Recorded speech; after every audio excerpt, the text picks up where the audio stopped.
Trial balance. These are the two definitions of trial balance.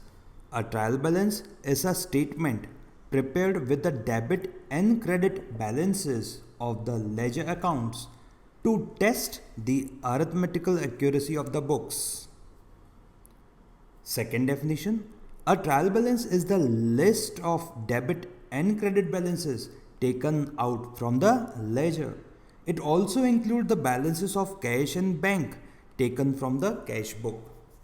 Now let us consider some important aspects of trial balance. Trial balance is not a part of double entry system of bookkeeping. It is only a working paper. और इसलिए कुछ लोग बोलते हैं कि इसको ignore किया जा सकता है. ना ये जर्नल है ना ये लेजर है.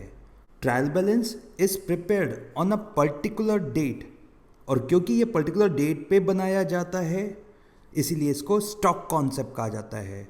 It is not prepared for a particular period, और इसलिए ये फ्लो कॉन्सेप्ट नहीं है. क्यों इसको पर्टिकुलर डेट पे बनाया जाता है? बिकॉज ये जो लेजर अकाउंट के बैलेंसेस हैं वो तो चेंज होते रहते हैं with each and every transaction. तो ये हर एक लेजर का बैलेंस बदलता रहता है. तो हमें किसी पर्टिकुलर डेट के पर्टिकुलर मोमेंट पे सारे लेजर के बैलेंसेस करके उसको चेक करते हैं कि अरिथमेटिकली वो एक्यूरेट है कि नहीं. दैट मीन्स डेबिट बराबर क्रेडिट अभी भी सेटिस्फाई हो रहा है या नहीं. That is duality principle. Trial balance verifies the arithmetical accuracy of posting of entries from journal to ledger. That means अगर ट्रायल बैलेंस टैली हो जाए मतलब सारे लेजर अकाउंट जिनका डेबिट बैलेंस है उन सब का टोटल और सारे लेजर अकाउंट्स जिनका क्रेडिट बैलेंस है उन सब का टोटल मैच हो जाए तो हम कहेंगे कि अरिथमेटिकली एक्यूरेट हैं बुक्स. कैसे? जर्नल बना था ड्यूअलिटी प्रिंसिपल्स पे, दैट इज डेबिट बराबर क्रेडिट के कॉन्सेप्ट से. तो उसमें से कॉपी हुआ लेजर वो भी डेबिट बराबर क्रेडिट को सेटिस्फाई करता होना चाहिए, और लेजर से ही हमने बनाया ट्रायल बैलेंस. तो यहाँ पे भी डेबिट बराबर क्रेडिट सेटिस्फाई हो रहा है कि नहीं उसको चेक किया जाता है before we prepare the final accounts.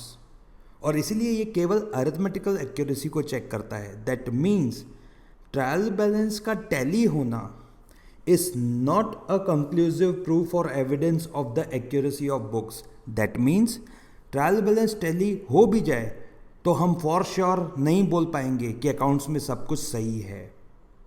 लेकिन अगर ट्रायल बैलेंस टैली ना हो तो फॉर श्योर ये तय हो जाता है कि कुछ न कुछ गड़बड़ है. Therefore, it is said trial balance is not a conclusive proof of the evidence of accuracy of books. It is just only a prima facie evidence of the arithmetical accuracy of records. I repeat, trial balance tally हो जाए तो भी for sure हम नहीं बोल पाएंगे कि accounts में सब कुछ सही है. लेकिन अगर टैली ना हो तो गारंटीड कुछ न कुछ तो गड़बड़ है. अब ऐसा क्यों? क्योंकि ट्रायल बैलेंस के टैली होने पर भी कुछ एरर्स डिटेक्ट नहीं होते. For example errors of principle, compensating errors, errors of complete omission. ये सारे एरर्स हम देखेंगे in the chapter rectification of error. What are the main functions और objectives of trial balance?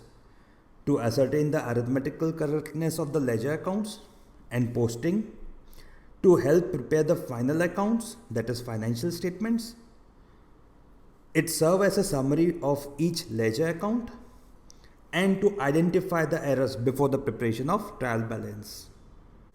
Trial balance is prepared from the ledger and cash book. Suppose if an account does not have a balance, that means उस ledger account का debit side और credit side equal है.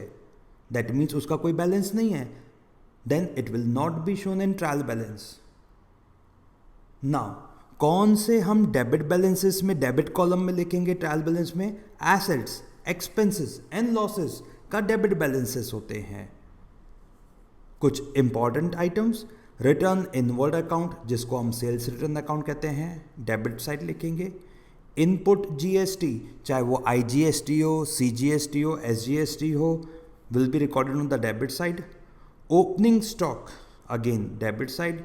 bad debts, also known as bad debts written off, debit side.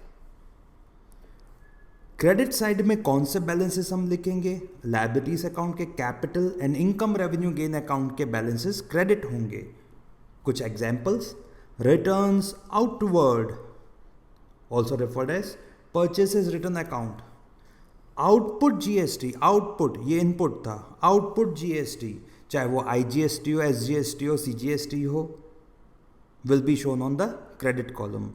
Bad debts recovered is income revenue gain, will be shown on the credit side. Now suppose salary, rent, commission और interest दिया है.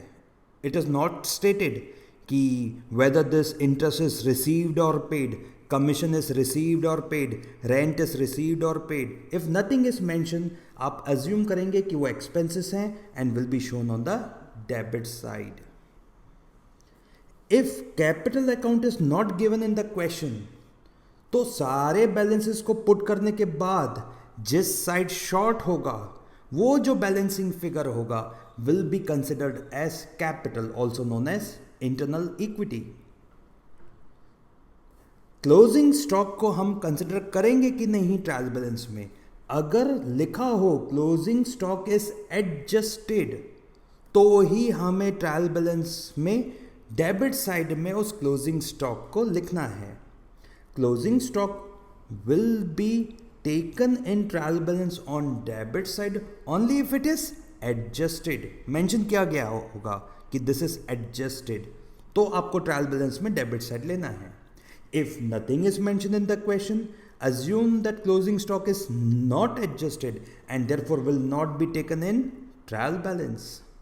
If cost of goods sold is given, it will be taken on the debit side of the trial balance and there will be no need to consider opening stock, purchases, purchase returns and direct expenses in the trial balance. क्यों? क्योंकि ये already इसमें included हो गए हैं, तो हम केवल ये लेंगे, फिर इनको लेने की जरूरत नहीं, otherwise it will amount to double counting. अब किसी लेजर अकाउंट जिससे कि ये ट्रायल बैलेंस बनता है, अगर किसी लेजर अकाउंट में debit side is greater, we say ledger account has debit balance, और अगर किसी लेजर अकाउंट का credit side is greater, we say ledger account has credit balance.